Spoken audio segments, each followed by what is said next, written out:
بسم الله الرحمن الرحيم. الحمد لله والصلاة والسلام على رسول الله وعلى آله وصحبه ومن والاه.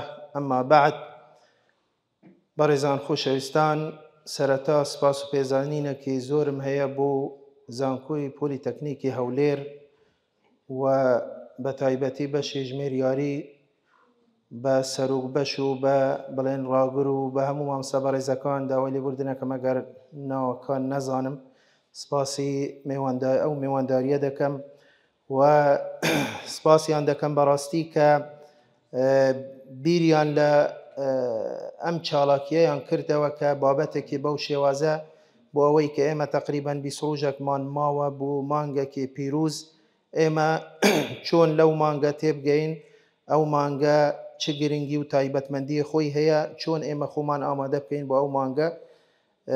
ئێمە هەر حەزمان لێ بوو وەکو دەستگای خۆشمان ئینستیتیوتی ژیار بۆ پەروەردە و گەشەپێدانی مرۆیی کە ڕێکخراوێکی کۆمەڵگای مەدەنیە لە بواری پەروەردە و ڕۆشنبیری و گەشەپێدان،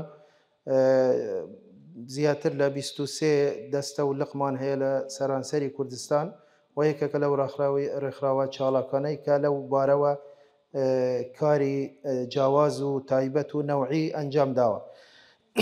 بەڕێزان، طبعا بابەتی ڕەمەزان حقیقەت یەکێکە لەو بابەتە هەرە گرنگەکان و بابەتێکی فراوانە لەوانەیە ئێمە نەتوانین لەو ماوەیەی کە لە پێشمانە ئاماژە بە هەموو شتێک بکەین، بەڵام هەوڵ دەدەین ئینشاءالله هەندێک لەو شتە تایبەت و جیاواز و گرنگانە ئاماژەی پێ بکەین بە پشتیوانی خوای گەورە. بەڕێزان، یەکێک لە هەرە نیعمەتەکانی خوای گەورە لەسەر بەندەکانی لەسەر ئیمانداران و مسلمانان ئەویش ئەوەیە کە عیبادەتەکانی تەنەوع کردووە، یعنی تەنەوعی عیبادەمان هەیە لە ئاینی پیرۆزی ئیسلام، یەک جۆرە عیبادەتمان نییە، لەبەرەوە طەبیعەتی ئینسان وا دروست کراوە کە تووشی مەلەلە بی کاتی کە هەر شتێک ئەگەر ئەنجامی بدە بەس تەنیا خەریکی یەک شت بی، دوای ماوەیەکی تر ئینسان بێزارە بی و تووشی مەلەلە بی و لەوانەیە پاشەکشە بکە و واز لێبینی. بەڵام ئاینی پیرۆزی ئیسلام ئەگەر دیقەت بدەی دەبینی عیبادەتەکان جۆرا و جۆرن و هەر لەبەرەوەش خوای گەورە کە دەفەرمێت وەما خەلەقت الجن والئینس إلا لیعبدون، کە من ئینس و جنم دروست کردووە تەنیا لە بوو خواپەرستی.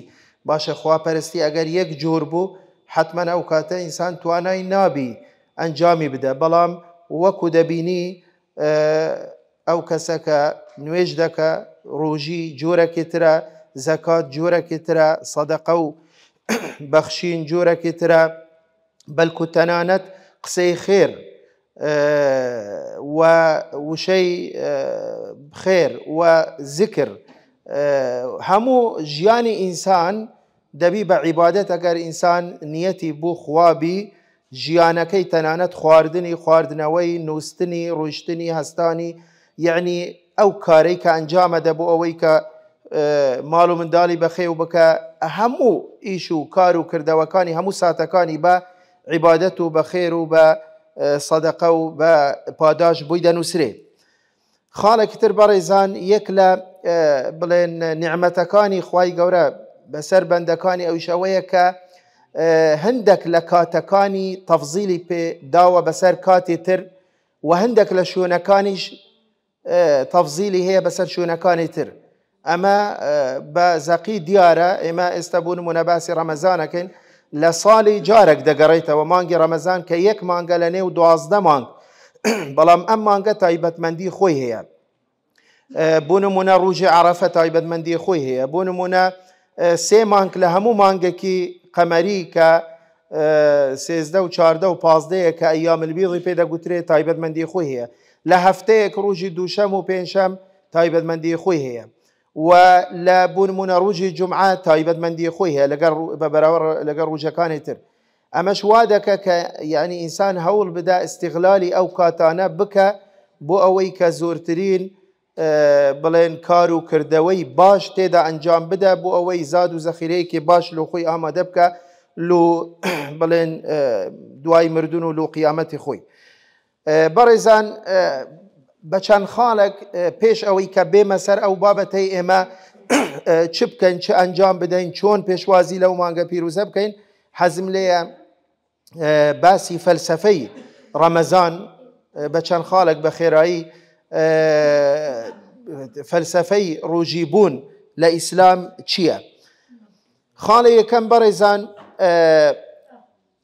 ئیسلام ئەو تایبەتمەندیەی داوە بە کاتەکان وەکو باسم کرد بۆ ئەوەی کە لەو کاتە ئینسانی موسڵمان زۆرترین کار و کردەوەی چاک ئەنجام بدە کە بە خێر و پاداشتێکی زۆر بۆی دەنووسرێ بە بەراورد لەگەڵ قەومەکانی پێش ئیسلام. طبعاً قەومەکانی پێشووتر قەومێ وا هەبووە 1000 ساڵ ژیاوە، هەبووە 500 ساڵ ژیاوە، هەبووە 800 ساڵ ژیاوە. نوح عەلەیهی سەلام بۆ نمونە نزیکەی 1000 ساڵ ئەو بەس بانگەوازی کردووە.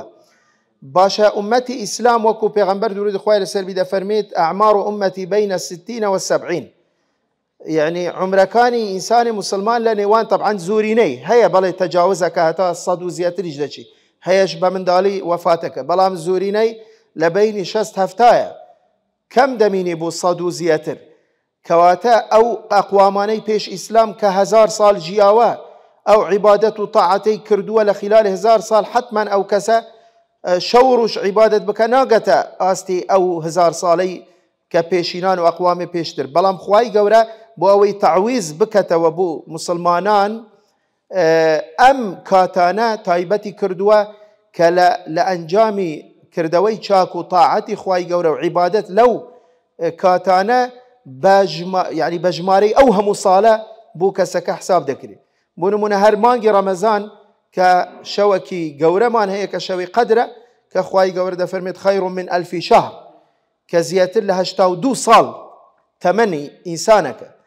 ئەم ڕەمەزانە ساڵانە دووبارە دەبیتەوە کە ئەگەر هەر کەسێک بتوانی ئەم خێرە بەدەست خۆی نەدا و لەو شەوە فعلەن زیندوو بکەتەوە و کاری چاک و تاعەت و عیبادەت ئەنجام بدە وەک ئەوەیە ساڵانە 82 ساڵ ئەو عیبادەتی ئەنجام داوە. ئەو کەسە ئەگەر 20 ساڵیش بژی خۆ دەگەتە عمری نوح ئەگەر بەو حسابە بی. خاڵێکی تر بەڕێزان ڕەمەزان بەڕاستی دەیەوێت یعنی وەکو قوتابخانەیەکی ڕوحی نەفسی معنەوی ئینسان بۆ نمونە کاتی کە خواردن و خواردنەوەی حەلال لە خۆی حرامەکە لە نوێژی بەیانی هەتا نوێژی مەغریب کە ئەمە حەلالش بەس خوا حرامی کردووە لەو مانگە بە ڕوژ لە کاتێکی دیاری کراو. ئەمە بۆ ئەوەی کە ئینسان هەست بە خەلکانێک بکە کە ئەم کەسە بەس نییە سعات دەژمێری و دەقە دەژمێری و چاوی لە سعاتەوە بزانین چەند سعات ماوە خواردن و هەموو شتی خۆش لە بەردەمیتی، بەڵام تەنیا چاوەڕێی کاتەکە بەس یەوە هەیە ئەو خواردنەی هەر نییە، هەر لە خەیالیدا و لە ماڵی هیچی نییە و ناشزانی ئایا خواردنی دەبی یان نابی دەسەکەوی دەستناکەوی. یعنی بۆ ئەوەی بەڕاستی ئینسان مەغرور نەبی خوبایی نەبی و بزانی خەلکی فەقیر و هەژار و نەدار و دەستکورد هەیە بۆ ئەوەی کە ئینسان یعنی بەخشین لەلای ئینسان دروست بی، هەستکردن بە معانات و بە نەخۆشی و بە زەحمەتی خەلکی تر بکە. بۆیە ڕەمەزان بەڕاستی دەورەیەکە خولەکی سیڕۆژیە زۆر شت ئینسان فێرە بی، فێرە پەروەردەی ڕۆحی دەبی و پەروەردەی وجدانی گەشەکردنی عەقل و جسم و ڕۆحی ئینسان دەکە. بۆی ئیمامی غەزالی قسەیەکی جوانی هەیە دەفەرمێت ڕۆژی سێ ئاستە یان سێ جوورە. بۆ ئەوەی بەڕێزان هەر یەک لەمە بیر بکەینەوە بزانین ئێمە لە چ جۆرەکین لەو ڕۆژی گرانە. دەفەرمێت سێ جۆرە ڕۆژی گرتن. جۆری یەکەم ئەوەیە کە وەکو پێدەگوترێ سەوم العەوام یان سەوم العموم، ئەوەی هەموو خەلک کە بە ڕۆژی دەبی لە بەیانی نان ناخوت خواردن ئەو هەتا مەغریب، تەنیا ئەوەیە ئەو شتانەی شەهەواتی دنیا کە خواردن و خواردنەوە ئەوەیە لێ حرامە بی هەتا مەغریب. ئەمە ڕۆژی هەموو خەلک بەو شێوازە دەتوانێت بە ڕۆژی بی. بەڵام جۆری دووەم سەوم الخصوص، ڕۆژی ئەو کەسانەی کە ڕۆژێکی تایبەتترە لەوە، ئەویش ئەوەیە کە نەک تەنیا بڵێن خواردن و خواردنەوە لێی حەرام بی، بۆیە دەڵێت كف السمع والبصر واللسان واليد والرجل وسائر الجوارح عن الآثام. ئەو کەسە بەڕاستی دەبی لە هەموو کارێکی ناشیاو، لە هەموو قسەیەکی بڵێن ناشیاو، لە چ بە بیستن، چ بە بینین، چ بە قسەکردن، چ بە دەست، چ بە پێ، یعنی کارێک ئەنجام نەدەکە خوای گەورە لە خۆی تووڕە بکە، کە کارێک ئەنجام نەدەکە خوا پێی خۆش نەبی، کەواتە ئەمە جۆرەکی ترە لە ڕۆژی. ئەو کەسە چی ڕۆژیەکە؟ ئەو کەسەی کە با هیچیش نەخوت، با هیچ نەخوتەوە، بەڵام قسەی خراپ و جوین و غەیبەت و قسەی غەڵەت و وەڵحاصل شتی ناشیا و یان کاری خراپ ئەنجام بدە، کەواتە ئەم ڕۆژیە بەڕاستی خێر و ئەجر و پاداشتی ئەم ڕۆژیە ڕاستە فەرزەکەی ساقتەبی بەسەری، بەڵام ئایا بەو شێوازە خوای گەورە داوای کردووە؟ ئایا بەو شێوازە ڕۆژیەکەی قبولەبی؟ نەخێر، بە دڵنیایی. ئەو جاجووری سێم هەیە کە ئەمە پلە و پێگەیەکی مەقامێکی زۆر بەرزتر و گەورەتری هەیە، ئەویش کە صوم القلبە عن الصفات الدنيئة، بەلکو دەبی دڵیشی پاک بی، دڵیشی خاوین بی، هیچ غل و غەش و ڕک و کین و بغض و بڵێن ئەوەی دەردە نەخۆشیەکان دوور بی لەوە، دڵی صاف بی، پاک بی، بەرامبەر هەموو کەس ڕک لە کەس نەبیتەوە، بە خراپی باس کەس نەکە. بەڕێزان ئەگەر ملاحەزە بکەی، یعنی وەکو باسم کرد، خواردنەوەی حەلال لە تو حەرامە بی لە بەیانی هەتا مەغریب، چجا لەوەی کە کارێکی حەرام، غەیبەت تاوانێکی چەند گەورەیە. ئەگەر خواردن لە تو حەرام بی، چۆن غەیبەت جائیزە دروستە لە کاتی کە تو بە ڕۆژی بی؟ ئەوانە هەمووی بەڕاستی دەبیتە هۆی ئەوەی کە ڕۆژیەکە پێی فاسد ببی، بەتاڵ ببی، یان بەلای کەمەوە خێر و پاداشتی بووی نانووسێ. بۆیە هەر لەبەرەوە بەڕێزان فەلسەفەی ڕەمەزان و ڕۆژی هەر لەم ئاەتەی کە خوای گەورە فەرزی کردووە کە دەفەرمێت یا ئەیها الذین آمنوا کتب علیکم الصیام كما كتب على الذين من قبلكم، دەفەرمێت بوو لەبەرچی هوکار، حکمە، فەلسەفە، نهێنی ئەم ڕۆژیە چییە؟ لعلكم تتقون، بۆ ئەوەی کە خۆتان بپارێزن، وەکو گوتمان بۆ ئەوەی کە ڕوح و ناخ و دەرونی ئینسانیش پاک ببیتەوە لە هەموو کارێک و لە هەموو بڵێن نەزرەیەکی خراپ. بۆیە خوای گەورە دەفەرمێت وتزودوا فإن خير الزاد التقوى لعلكم تتقون، کەواتە زاد و زەخیرە چاکترین و باشترین زاد و زەخیرە بۆ ئینسان چییە؟ تەقوایە. بۆیە هەر لە فەرمودەیەکی صحیح کە ئیمامی بوخاری مسلم ڕیوایەتیان کردووە، پێغەمبەر درود خوای لەسەر بی باسی ڕۆژیمان بوو دەکە، دەفەرمێت الصیام جنة. جنة یعنی چی؟ یعنی وقایە، یعنی نوێژ دەبی پارێزگاری، ئەوە عەفو ڕۆژی دەبی پارێزگاریت بکە، دەبی پارێزگاری لە تو بکە بۆ ئەوەی کە کەسێکی مستەقیم لێ دەربچی، کەسێکی چاکەکار و کەسێکی صالح و مصلح و ئەوەی کە خێر بۆ خەڵکت بتەوێتن و ئەوەی کە تەنیا کەسێکی ئەنانی نەبی، بە خۆنەویست بی، نەک تەنیا خۆویست و بەس لۆ خود بی، لۆ خود بژی.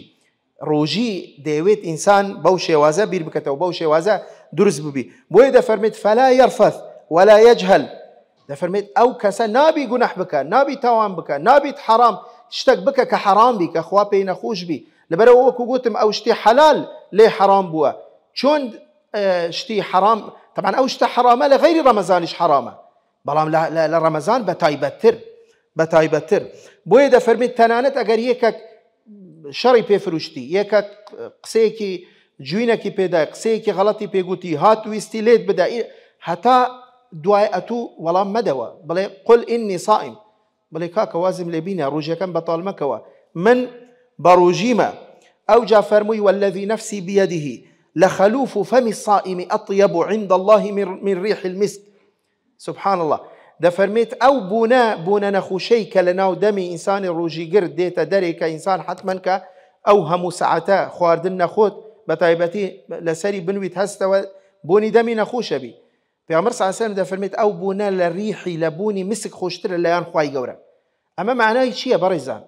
خۆ معناوی ئەوە نییە خوا نەخواستە والعیاذ بالله خوای گەورە حەزی لە شتی پیسە و یان بوونی پیسە، نەخێر، ئەمە لە خۆشەویستیە بەڕێزان، لە خوشەویستیە. ئەوەندە خوشەویستی ئەتوو لە لای خوای گەورە تەنانەت ئەو بوونە پیس و نەخوشەش لە لای خوا بەبوونی عطر و مسک و گوڵاو. يعني تشبيه نبي ولله المثل الأعلى. يعني ئافرەتێک منداڵە ساوایەکەی کاتی کە خۆی پیسەکە، ئەو کە خۆی پیسەکە ئەو پیسیە بوونی زۆر پیسەوە نیە، بەڵام ئەو دایکە بە پیسی نازانی، بەڵکو دێت دەشوت خاوینەکەتەوە پاک دەکەتەوە، هەزار جاریش خۆی بە قوربانی دەکە، بێزاریش نابی. چی وای لێ کردووە؟ ئەمە ئەم خۆشەویستیە، ئەم ڕەحم و بەزەییە کە خوای گەورە دروستی کردووە لە ناو ناخی دایک لە بوو منداڵەکەی. بۆیش خوای گەورە کاتی کە ئەو بوونە پیسەی دەمی ڕۆژی گر، ئەو بوونە نەخۆشە کە خوا پێی خۆشە، لەبەرەوە تو خۆشەویستی خوای ئەو کاتە، خۆشەویستی خوای ئەو کاتە. بۆیە دەفەرمێت یەترک طعامه وشرابه وشهوته من أجلی، شەهوەت و خواردن و خواردنەوەی خۆی بەجێ دێلی تەنیا لە پێناو خوای گەورە. بۆیە لە فەرمودەیەک هاتووە کە پێغەمبەر صلی الله علیه و سلم دەفەرمێت لەیس الصیام من الأكل والشرب، ڕۆژی تەنیا ئەوە نییە کە خۆت دوور بێخیەوە، دوورکەویەوە لە خواردن و خواردنەوە. ئەدی چییە؟ إنما الصيام من اللغو والرفث فإن سابك أحد أو جهل عليك فقل إني صائم إني صائم. ڕۆژی تەواوکەری ڕۆژی ئەوەیە کە هەموو ئەندامانی لەشی تو بە ڕۆژی بن ئەو کاتە، نەک تەنیا بڵێن دەمت بە ڕۆژی بی ئەو کاتە هیچ نەخۆیەوە، نەخێر، بەڵکو هەموو ئەندامانی لەشی ئینسان. بۆیە لە حەدیثێکی تر کە ئیمامی بوخاری ڕیوایەت کردووە دەفەرمێت من لم يدع قول الزور والعمل به فليس لله حاجة في أن يدع طعامه وشرابه. دەفەرمێت ئەگەر یەکێک دوور نەکەویتەوە، ڕۆژی کاریگەری لەسەر نەکە، دوور نەکەویتەوە لە گونەح و تاوان، خوای گەورە هیچ پێویستی بەوە نییە کە خواردن و خواردنەوە لە خۆی حرام کە، نەخێر. ئەمە ئەم ڕۆژیە صفاتی ڕۆژی حەقیقی تێدا نییە. لە حەدیثێکی تر دەفەرمێت رب صائم حظه من صيامه الجوع والعطش ورب قائم حظه من قيامه السهر. دەفەرمێت هەندێک جۆرە ڕۆژی هەیە کە مجرد برسی و تێنیاتی بۆی دەمینتەوە، برسی و تێنیاتی بۆی دەمینتەوە، بەڵام و هەندێک شەو نوێژ و ذکر و عیبادەتی شەویش هەیە بەس ماندووبوونەکەی بۆی دەمینتەوە. ئەمە چ جۆرە عیبادەتەکە؟ ئەو جۆرە عیبادەتێکی وشکە، جۆرە عیبادەتەکە کە هیچ کاریگەری لەسەر ناخی ئەو کەسەی نەکردووە. بۆیە بەڕاستی ڕۆژی دەیەوێت ئینسانێک دروست ببی. بۆیە ئەم خولەسی ڕۆژیە بەڕاستی ئەگەر تو کاتی کە ڕەمەزان کۆتایی هات وا هەست بکەی وەکو پێشتر هیچ گۆڕانکاریەک نهاتووە بەسەر تو، هیچ جیاوازیەک ڕووی نەداوە، تو زۆر بترسە کە ئەم ڕەمەزانە ئەم ڕۆژیانە زەحمەتە خوا قبولی کردبی. چونکە ڕۆژیەک دەبی ئینسانی بگۆڕی لە کەسێکی خراپ بوو کەسێکی باش، یان لە کەسێکی باش بوو کەسێکی باشتر. بۆیە ڕاهێنانە تەدریبە بۆ ئەوەی کە ئینسان بەرەو باشتر و بەرەو لووتکە بچی لە هەموو ڕوویەکەوە. بۆیە بەڕێزان ئێمە چۆن خۆمان ئامادەکەین بۆ ئەو مانگە پیرۆزە. خاڵی یەکەم کە ئێمە ئێستا 20 ڕۆژمان ماوە بەڕاستی کە بە پەروشەوە چاوەڕێی ئەم مانگە بکەین و دوعا بکەین. لە فەرمودەیەک هاتووە ئەگەر یعنی هەندێک زەعفی تێدا هەیە فەرمودەکە بەس معنایەکەی ڕاستە کە دەفەرمێت اللهم بارك لنا في رجب وشعبان وبلغنا رمضان. يعني دعايك خوايا بركت بخيا مانجي رجب وشعبان وبمانجين مانجي رمضان. برزان پیشینان دەزانی چۆن مامەڵەیان دەکرد لەگەل ئەم مانگە پیرۆزە. کاتی کە مانگەکە تەواو دەبوو هەتا 6 مانگی دوای مانگی ڕەمەزان بەس دوعایان دەکرد، دەیان گوت خوایە ئەم عیبادەت و تاعاتی ئەم مانگەمان لێ وەربگری و لێمان قبول کەی. کە 6 مانگەکە کوتایی پێدا دوای 6 مانگی تر دوعایان دەکرد، دەیان گوت خوایە بمانگەینە نەمان مرینە، بمانگە ئەو بمانگەینە مانگی ڕەمەزانی داهاتوو بۆ ئەوەی کە بێبەش نەبین لەو خێر و ئەجر و پاداشتە گەورەیە. ئەو جا بەڕێزان بە گەورە بزانین، شتێک کە تو بە گەورە بزانی زیاد گرنگی پێ دەدەی، بەڵام شتێک بەلاتەوە گەورە نەبی بەڕاستی گرنگیشی پێ نادەی. خوای گەورە دەفەرمێت ومن يعظم شعائر الله فإنها من تقوى القلوب. ئەمە شەعیرەیەکی زۆر گەورەیە دەبێ ئێمەش بە گەورە بزانین. پێغەمبەر درود خوای لەسەر بی کە باسی 5 پایەی ئیسلامە کە ئەو 5 پایەی کە ئیسلام لەسەری بینا کراوە یەک لەوانە ڕۆژیە، بەڵکو لە دوای وشەی شەهادە و دوای ڕۆژی بە مەرتەبەی دوای نوێش بە مەرتەبەی دووەم دوای نوێش ڕۆژی دێت. لەبەر چی؟ لەبەرەوە چونکە زەکات هەموو کەس توانای زەکات نییە، هەموو کەس زەکات فەرز نییە لەسەر هەموو کەس، بەس لەسەر دەوڵەمەند فەرزە. حەج هەموو کەس توانای ئەوەی نییە کە حەج ئەنجام بدە، لەوانەیە هەتا دەمری زۆر کەس هەتا دەمری حەجی نەکردووە و هیچیشی لەسەر نییە، لەبەرەوە پێی نەکراوە. یان ئەگەر 20 کەس ساڵی عمری جارەکە، بەڵام ڕۆژی هەموو ساڵەکە و فەرزە لەسەر هەموو کەس ئەگە بێت و بالغ بی طبعاً بەو ئەحکام و بەو شروطانەی کە معروفە. بۆیە بەڕێزان پێغەمبەری خوا درودی خوای لەسەر بی مزجینی داوە هاوڵەکانی کاتی کە ڕەمەزان هاتووە، فەرمووی ئەتاکم ڕەمەضان و شەهڕ مبارەک. ئەی خەلچینە، ئەی موسڵمانان، ئەی ئیمانداران، ڕەمەزان وا هات وا بەرەو پێلمان دێت، مانگێکی پیرۆزە، مانگێکی مبارەکە، خوای گەورە فەرزی کردووە ڕۆژیەکەی لەسەر هەموو موسڵمانان. ئەوجا فەرمووی کۆمەڵە تایبەتمەندی هەیە ئەم مانگە پیرۆزە. یەک لە تایبەتمەندیەکان ئەویش ئەوەیە کە دەرگای ئەسمانەکان دەکرێتەوە، دەرگای بەهەشت دەکرێتەوە، دەرگای جەهەنەم قەپاتە بی، شەیتانەکان دەبەسرێنەوە لەو مانگە و هەمووشمان هەستی پێ دەکەین. بەڕێزان ئەو گورج و گوڵ و ئەو نەشات و ئەو بڵێن پابەندبوونی خەلک بە عیبادەت و تاعەت و بەکاری چاک لە ڕەمەزان بەراورد ناکرێت لەگەڵ غەیری ڕەمەزان. بۆیە دەڵێ ئەم یعنی تەنانەت شەیتانەکانیش کە دەبەسرین کەواتە فرسەتە ئینسان کە دەبی لە دەست خۆی نەدە، بەڵکو تەنانەت دەرگایەک بە ناوی دەرگای ڕەیان کە دەرگایەکە لە دەرگایەکانی بەهەشت کە ئەمە تایبەتە بە ڕۆژی گران بەڕێزان، نەک بەس ڕۆژی ڕەمەزان، ڕۆژی سنەتیش لە ڕۆژی قیامەت لەوانەیە زۆر لە دەرگاکان قەپات بکرێن. بەڵام ئەو کەسەی کە زۆر بە ڕۆژی بووە لە دنیا، ئەمە دەرگایەکە تایبەت بەس تایبەتە بەوان، ئەوان لەو دەرگایە دەچنە بەهەشتەوە. خوای گەورە لەوانەمان حساب بکە. خاڵێکی تر بەڕێزان ئەوەیە کە ئینسان دلی پێخۆش بی لە ناخەوە، یعنی بەداخەوە ئێوە هەیە پێی نەخۆشە، لەبەرەوە چەند سەعاتێک نان ناخوت ئەو ناخوتەوە، دەڵێ وەڵای ئەوە ڕەمەزانیش دێت خوا یارمەتیمان بدە، حەل لە ناخەوە زۆر بەلایەوە قورسە. با دڵت پێخۆش بی، ئەگەر هەر چۆن بی خوا هاوکار دەبی، خوا یارمەتی دەدا. ئەگەر هەر شتێک بە شەوق و زەوق و بە لەزەتەوە بە خۆشیەوە طبعاً خوش هاوکار دەبی. بۆیە خوای گەورە دەفەرمێت قل بفضل الله وبرحمته فبذلك فليفرحوا. ئەمە فەزلی خوایە لەگەڵ ئێمەی کردووە کە کاتێکی زۆر کەم بە ئەجر و پاداشت و عیبادەت و تاعەتێکی دەیان و بەلکو سەدان ساڵ بۆت حساب بکرێ. ئەمە چێ ئەمەی دەسەکەوی. بۆیە بەڕاستی دەبی هەموو کاتەکان ئێمە بڵێن ترخان کەین، ئیستیغلال کەین، لە دەست خۆ نەدەین لەو مانگە پیرۆزە. ئەوجا پلانمان هەبی بەڕێزان، ئێمە یعنی تۆ بۆ خوێندنەکەی خۆت دەبی پلانت هەبی، ئەگە بتەوێت سەرکەوتوو بی، ئەگە بتەوێت دەرچی بۆ هەر پرۆژەیەک هەر کارێک دەبی ئینسان پلانی هەبی، تەختیتی هەبی. دەبی ئینسانی موسڵمان پلانی هەبی بۆ ئەوەی ئەم مانگە کە من چ بکەم لەو مانگە، چۆن استیفادە لە کاتەکە بکەم. بەڕاستی مانگی چاڵاکیە بەداخەوە کە زۆر کەس بە مانگی خاوبوونەوە و تەمبەلی و نووسن و کە ئەمە بەڕاستی ئەمە خوا ئەوهای نەگوتووە. پێغەمبەر صلی الله علیه و سلم ئەوهای نەفەرمووە.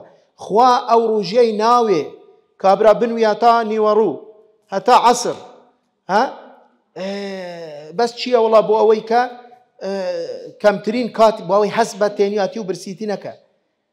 قاعدەیەکی شەرعیمان هەیە الأجر بقدر المشقة، کاکە خێر بەقەدەر زەحمەت و مادووبوونەکەتە. گەر تۆ هەستایتەوە هیچ هەستت بە تێنی و برسیاتی نەکرد، یعنی کەواتە چ خێرت ڕاستە فەرزەکە لەسەرت لا دەچی، بەڵام ئەو ئەجر و خێر و پاداشتە بۆت نانووسرێ. دەزانی وەکو چی دێتە پێشچاوم، وەکو تەڵەبەیەک لە ناو تاقیکردنەوەکە ئەگەر بۆ نمونە 2 ساعتە یان 3 ساعتە، ئەو بڵێ وجا خۆ کاکە من با ساعتێک لێ بنوم، خۆیش 2 ساعتێکم دوای دەمینی بۆ وەڵامی پرسیارەکان. آخر تو کاتێکی دیاریکراوت هەیە، نابی یەک چرکەش لە خۆت ببەی، بۆ ئەوەی کە ئەتوو استیفادە بکەی بۆ ئەوەی زاد و زەخیرەیەکی باش لەبەرەوە کەس نازانی ئایا خۆمان ئێمە دەمینین بۆ ئەو ڕەمەزانە یان نە، لە ڕەمەزان ئایا تەواو دەکەین یان نە. بۆیە بەڕاستی ڕەمەزان مانگی سەرکەوتنە، مانگی چاڵاکیە، مانگی نەشاتە، مانگی ئیشکردنە، مانگی پلاندانانە. لە ڕەمەزان بەڕێزان دوو حەدەسی زۆر گەورە ڕوویداوەکە، یەک لەوانە غەزای بەدرە کە یەکەم شەڕ لە نێوان مسلمانان و کافران کە خوای گەورە سەرکەوتنێکی زۆر گەورە بە نسیبی مسلمانانی کرد و فەتحی مەککە لە ڕەمەزان ڕوویداوە. ئەو مسلمانانە بە پێغەمبەر صلی الله علیه و سلم سەحابیەکان هەمووان بە ڕوژیش بووینە. بۆیە بەڕاستی نابێ ئێمە بەو شێوازە مامەلە لەگەڵ ڕەمەزان بکەین و بەس بڵێن بە یانیەوە هەیە نازانی چون کات بەسەر ببە، دادەنیژی لە جاتی زکرێک بکە، قورئان بخوێنی، کارێکی چاک ئەنجام بدە بۆ ئەوەی کاتی بەسەر بچی، دەچی تەماشای فلێمەکە یان تەماشای تووپانێ دەکە یان وەڵحاصل شتی ترەکە بەس بۆ ئەوەی کات بکوژین. بەڕاستی ئەمە لە ڕەمەزان تێنەگەیشتووە، لە فەلسەفەی ڕەمەزان و بەڕۆژیبوون تێنەگەیشتیە. خوای گەورە دەفەرمێت ئەیامن معدودات، چەند ڕۆژەکە تەحملت هەبی، سەبر بگرە. بۆیەش هەر لەبەر ئەوە یەکێک لە ناوەکانی ڕەمەزان مانگی سەبرە، مانگی ئارامگرتنە. باشە ئینسان دەبی سەبر بگری لەسەر ئەوەی کە ئەو کاتەی کە لە پێشیتی استیغلالی بکە و بە کاری چاک ئەنجام بدە. بۆیە پێغەمبەر صلی الله علیه و سلم دەفەرمێت صوم شهر الصبر، زانە ناوی ڕەمەزانی ناوی لێنا شهر الصبر، صوم شهر الصبر وثلاثة أيام من كل شهر صوم الدهر. وەکو ئەوەیە کە هەموو ساڵەکە بەڕووجی بووە، ئەگەر یەکێک بەس تەنیا بە ڕەمەزان بەڕووجی بی و 3 ڕۆژ لە هەر مانگێک، لەبەرەوە چونکە هەر ڕۆژێک بە 10 ڕۆژ حسابە وەکو ئەوەیە ساڵەکە هەمووی بەڕووجی بووە. ئەوجا بەڕێزان لە فەرمودەیەکی تر الصوم نصف الصبر، نیوەی ئارامگرتن لە ڕۆژی گرتنە. ئەوجا مانگی ڕەمەزان مانگی دوعایە بەڕێزان، دوعاکردن، دوعا بکە، هەر دوعایەک هەر شتێکت هەبی بپارێوە. ئەمە مانگی استیجابەی دوعایە، نەبەس تەنیا بڵێن نوێژکردن و تەراویح و ڕۆژی گرتن، نەخێر هەوڵ بدە دوعای زۆر بکە لەو مانگە پیرۆزە. پێغەمبەر صلی الله علیه و سلم دەفەرمێت 3 دوعا هەیە خوای گەورە ڕەتناکە. یەک لەوانە دوعای ڕۆژیگر، ئەوەی کە بە ڕۆژیە لە ڕەمەزان هەتا کە بڵێن ئیفتارەکە. و پێغەمبەر صلی الله علیه و سلم لە فەرمودەیەکی تر دەفەرمێت خوای گەورە لە هەموو ڕۆژێک لە کاتی ئیفتارە باشە بەبێ ئەژمار خەڵک ڕزگارەکە، خەڵک ئازادەکە لە ئاگری دووزەخ. خوای گەورە لەوانەمان حساب بکە. ئەوجا بەڕێزان مانگی ڕەمەزان مانگی ڕێخستن و نیظام و ڕێکوپێچیە، نەک یعنی بەداخەوە هەمومان هەست پێ دەکەین. مەسەلەن کە ڕەمەزان دادێت پێش نوێژی مەغریب بزانە تەماشای جادەکان بکە، بزانە تەماشای سایقەکان و خەڵکەکە بکە، بزانە چەند ڕوودا و حادیسە و بەلکو تەنانەت شەڕ ڕووی داوە. وەڵا چییە؟ ئەوە دەیەوێت زوو بگەتە برنج و مریشک و گۆشتەکە، دەیەوێت زوو فتارەک کاکە خۆ یعنی ئەمە چ ڕۆژیەکە؟ دەبی سەبرت هەبی، دەبی کاکە با 10 دقە تاخیر بی، با نیم سعات تاخیر بی، محاولە بکە بگە وەختی خۆت. بەڵام مەچوو یاسا بچینە مسابقە بکە لە ڕێ یان تووشی ڕووداوە بی یان دەبینی جاروە هەیە ئەو سیارە دەشکینتەوە سەر ئەوەی تر، ئەوە قسەی بەوەی تر چییە؟ ئەوە هەمووشیان بە ڕۆژینە. بەڕاستی ئەمە ڕۆژینی ڕەمەزان ئەوها ئینسان فێر ناکە. ڕەمەزان کەسی وای فێرەکە کە کەسی منتەزەم بی، کەسی ڕێک بی، یعنی شتەکانی هەمووی بە حیکمەت بی، بە حساب بی. باشە بەڕێزان بۆ نمونە مەسەلەن ڕەمەزان وا فێرمان دەکە کە هەموومان کاتی کە پاشی و دەکەین کە نانەخوین، تەسەور کە لەو کاتە پێش مەلەبانگدانی بەیانی هەموومان بەخەبەرین، هەموومان لە یەک کات نانەخوین لەو کاتە، بۆ ئەوەی کە ئەو سنەتی پاشی و بە ئەنجام بگەینین. بزانە ئەمە نیزامە، هەموومان لە یەک کات هەردەستینەوە نانەخوین پێش مەلەبانگدانی بەیانی. ئەوجا دوای هەموومان ثم ئەتیموا الصیام إلى الليل، هەموومان دەست لە خواردن و خواردنەوە هەردەگرین لە دوای بانگی بەیانی هەتا بانگی مەغریب. ئەوجا ئەدی بانگی مەغریب کە بانگەکە بوو ڕەسەن هەموومان پێکەوە لە یەک کات فتار دەکەین ڕۆژەکەمان دەشیرین هەمومان پێکەوە نانەخوین ئێدە ئەمە دەبی ئینسانی فێرکە فێرە نیظام و ڕێخستن و فێرە تەنظیم و يعني لە عشوائیەت و لە لاموبالاتی و لە بێسەروبەری ئینسان دەرکەوی هەمومان دەچین نوێژ بە کۆمەڵەکەین هەمومان لە یەک کات بە یەک شێواز باشە ئەمە ئینسانی فێرە نیظامەکە خانێکی تر بەڕێزان کە نازانم کاتمان ماوە یان نەم بەو خاڵە کوتایی پێدینم بە زۆر درێژەی پێ نەدەین خاڵی کوتایی ڕەمەزان مانگی تەغییرە مانگی گۆڕانکاریە وەکو باسشم کرا ئاماژەشم پێ کرد بزانە بەڕێزان پێغەمبەری خوا درودی خوای لەسەر بی جارێک کە دەچوو سەر مینبەر طبعا مینبەرەکەی سێ قاندرمە بوو لە هەر قاندرمەیە کە سەر دەکەوت سەحابەکان گیان لێبوو فەرمووی ئامین دوای فەرمووی ئامین دوای فەرمووی ئامین دوای کە خوتبەکەی تەواو کرد سەحابەکان لێیان پرسی یا رسول الله ئەوە خێر بوو ئەو ئامینە بوو چی بوو فەرمووی چی فەرمووی والله لەو کاتە جبریل عەلەیهی سەلام دابەزی سێ دوعای کرد منیش ئامینم بوو هەر سێ دوعایەکەی جبریل عەلەیهی سەلامم کرد بەڕێزان یەکەم فەرمووی چی یەکەم شت فەرمووی من ئەدرەکە شەهرە ڕەمەضان فلم يغفر له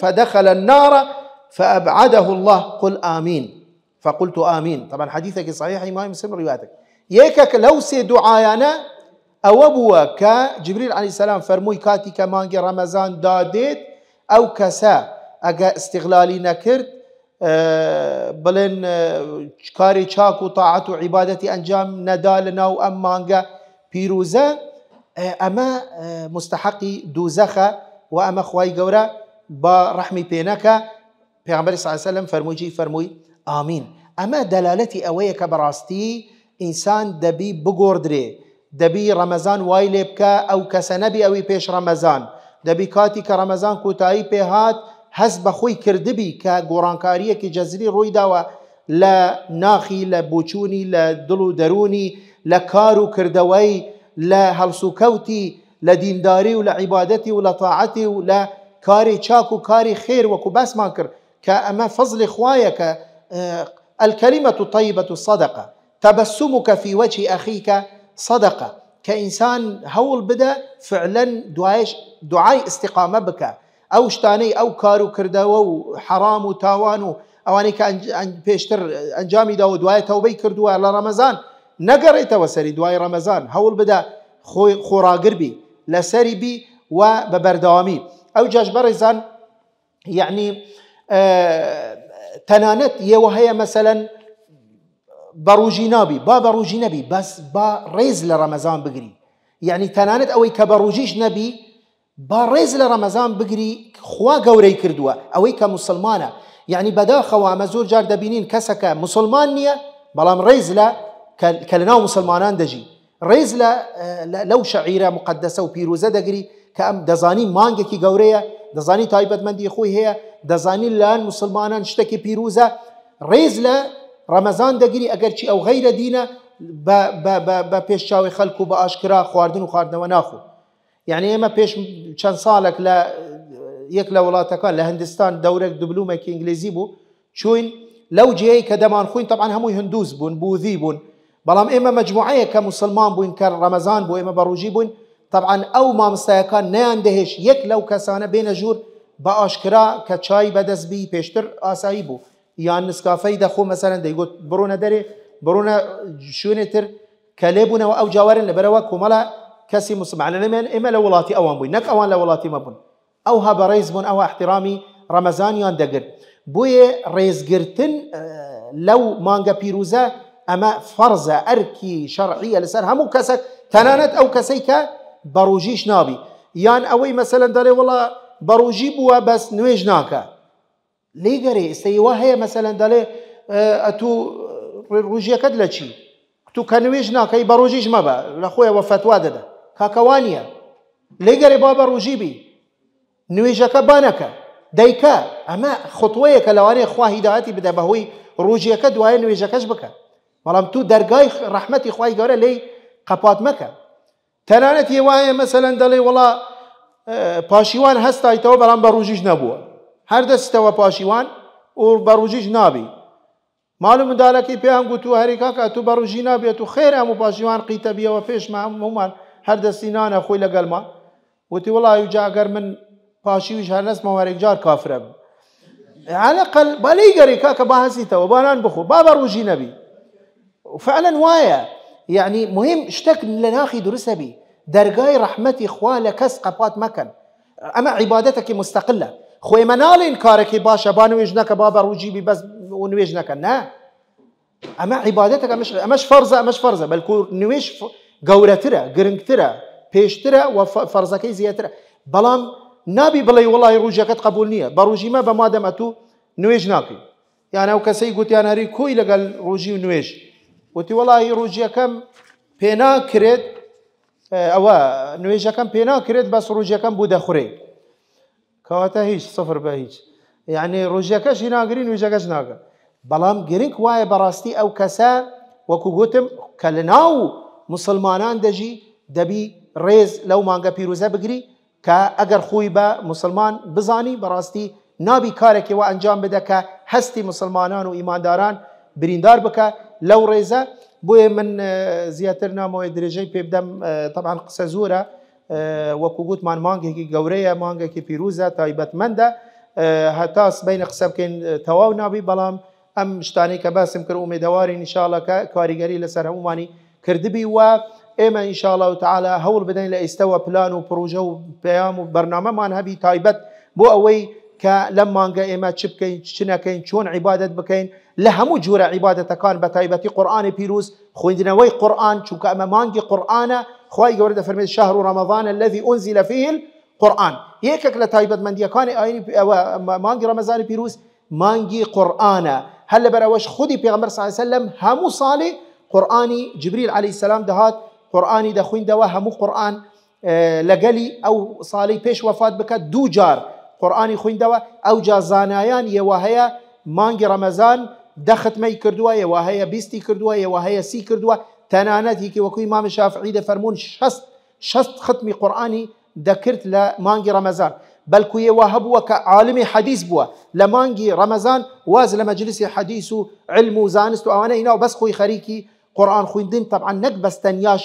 ختم و بەبێ تێگەشتن و بەبێ بڵێن وردبینەوە لە قورئان چونکە قورئان کەلامی خوا دستورە منهەجی ژیانە ئینسان دەبی نەک بەستەنیا بخوینتەوە بەلکو تەطبیقیشی بکە وەلێشی تێبگەیتن بۆیە مانگی قورئانە هەوڵ بدەن دوور نەکەونەوە لە قورئانی پیرۆز تەنانەت ئەوەی ناشزانی بخوینتەوە ئێستا هەموو وەسائل لەبەردەستمانە دەتوانی جێلێ ڕابگری ڕۆژانە جزئەک دوو جزء چەند پێت بکرێ کاتەکەت بە فێڕوو مەبە بە بەلاش بەسەر مەبە هەوڵ بدە پڕ بکەوە بە عیبادەت ئەگە هیچ نەبی زکری خوا بکە ئەگە هیچ نەبی تسبیحات بکە ئەگە هیچ نەبی دوعای خێر بکە بۆ خەڵک بۆ خزم و کەس و بۆ خۆت و دوعای تەوفیق و دوعای هیدایەت و ئەگەر هیچ نەبی زەرەر مەگەینە ئەگەر خێریش پێت ناکرێ زەرەر بە خەڵک مەگەینە بۆ ئەوەی کە لە ئەخیری خوای گەورە لە هەموو لایەک قبول بکەتن و آخر دعوانا الحمد لله رب العالمين.